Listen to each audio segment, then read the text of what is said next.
Is Strava Premium actually worth it? My name's EDDBUD. I'm a non-elite runner here in the UK. I've been a Strava user for many years, and I've actually been a Strava subscriber for about 7 years now. I'm at the stage though where I'm wondering whether it's really worth the $59.99 a year or the $8.99 a month for Strava Premium. Am I using all of those extra features? Let's find out.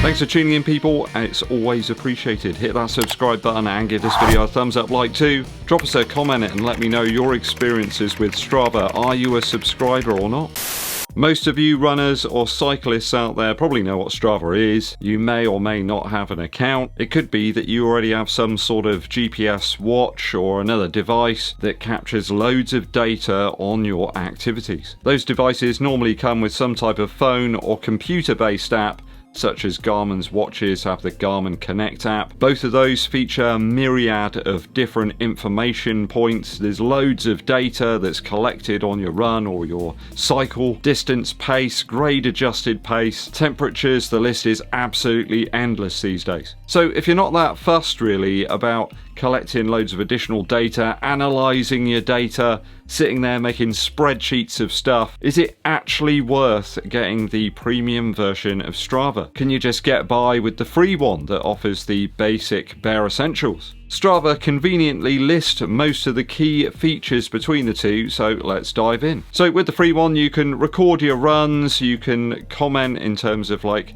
the community, you can use some of the safety features that are built into Strava. The first of the three premium features though all surround suggested routes.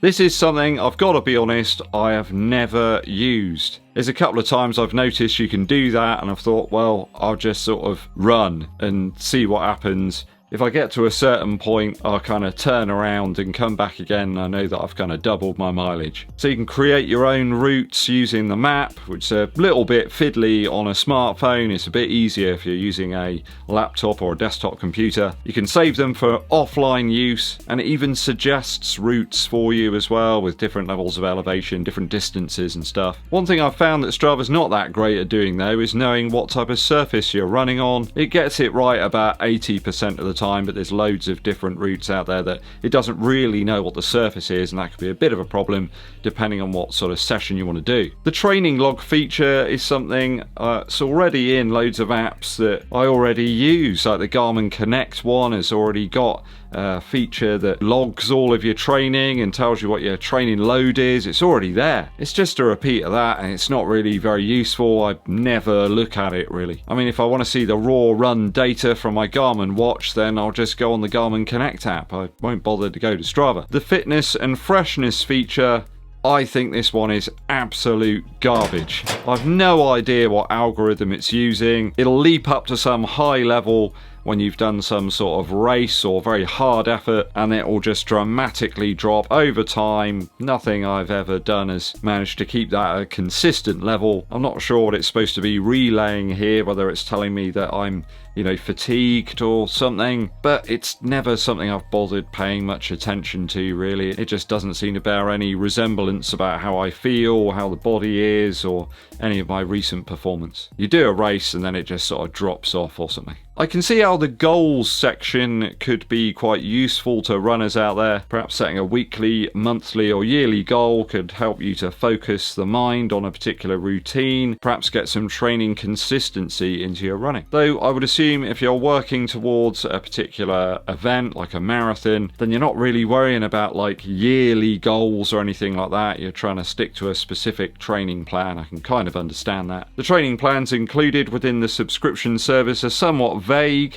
You pop in the number of times a week you want to run, along with the race distance, of course, the race date, but the actual runs that it suggests are quite limited and worded in a very vague kind of way. There's a lot of, well, you could do this, or you could kind of change this. It's not really set to particular race goals or pace, and I think if you're a beginner, then that could be quite daunting. You've got to try and work out what those are. Yeah, there's apps out there to do that, but why is it just not here within Strava, especially if you're paying for it? for it. Running at 5 or 10k effort isn't going to be something that a beginner may know. The most common mistake, of course, with races is to go out too fast and then burn up halfway. It appears these plans are all just lifted from the Macmillan thing anyway, so not sure where they stand there. Perhaps they've got some sort of deal going with them and they just sort of offer them as part of the Strava premium service now. The plans themselves seem quite good, though I think they could just tailor them a little bit to the perceived effort levels and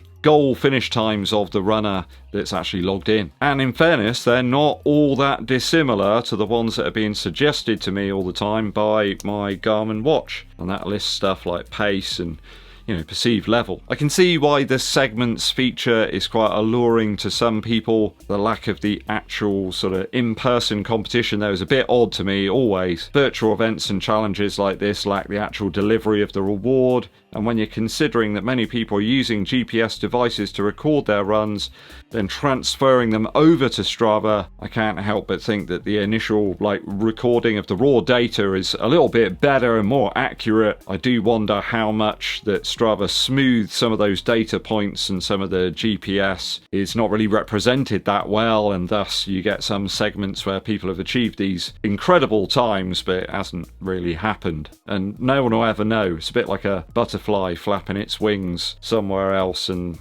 my car won't start. It's obviously a picture, or perhaps a blurred, pixelated image, like a representation of what you did, I suppose. As such, the segment feature is fraught with inaccuracy, I suppose. If you really want to enjoy the digital reward of being top of the leaderboard on a particular segment, then by all means do that. If that makes you feel good, then that's okay with me. Knowing that Strava is perhaps not getting the full picture though due to GPS inaccuracies and signal interference, environmental conditions, you gotta believe in it as much as you want to, I suppose. I guess exporting it over, it's gonna change it, it's gonna smooth it, it's not exactly what it was. So, do I recommend that you get Strava Premium? Well, I think in short, the answer is probably no. I think if you've already got a smartwatch, some sort of GPS activity-based watch, then you've probably got an app there that does all this. I think a lot of people will just use Strava for the social aspect of it. You can comment on your friends' runs, perhaps your running buddy or something. You can put up some pictures, make a memory. All the information is pretty much the same as what you get on those other apps. It's kind of like we've reached the point with mobile phones where they're all pretty much the same. Yeah, you've got iPhones, you've got Android phones, but they all do the same thing, right?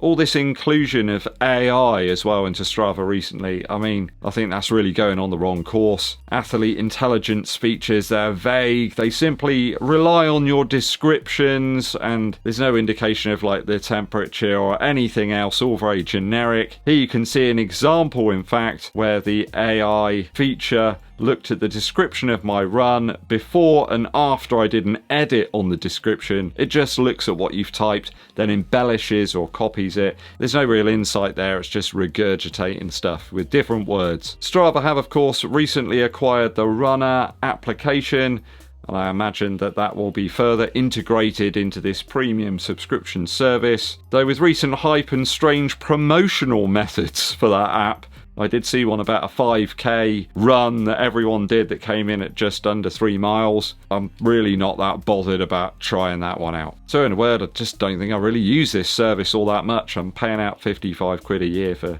next to nothing. I find myself dipping into the stats on my Garmin app way more than I do in Strava. It's just more a place to comment and keep in touch with people, which is nice, mostly with friends of the channel or people I run with nearby. It's not really offering anything that's drastically important to me. Do you use Strava? Are you a premium subscriber? Do you use an alternative running app to monitor your training and your racing? Do you feel the services here are worth the cash? Let me know your thoughts and opinions down in the comments. Quick musical interlude for you. Released approximately 20 years ago is a fantastic album from Ben Folds here. It's called Songs for Silverman, and it is a classic. It truly does sound as good as it did on release. Really love the track Jesus Land. There's a beautiful touch on the piano on this one. I love the way that the drums kind of ebb and flow as well. They drop right down in some of the verses. Almost sounds like you're on a train, actually, this track. It's got that kind of rhythm to it. And it's all finished off near the end of the track with a beautiful string section as well. Classic stuff from Ben Folds. Absolutely check this album out. Songs for Silverman. Thanks for tuning in, people. Always appreciated. Hope you enjoyed this discussion. Hit that subscribe button and give this video a thumbs up like. Also drop us a comment below for the algorithm. My name's EDDBUD and I'll be seeing you.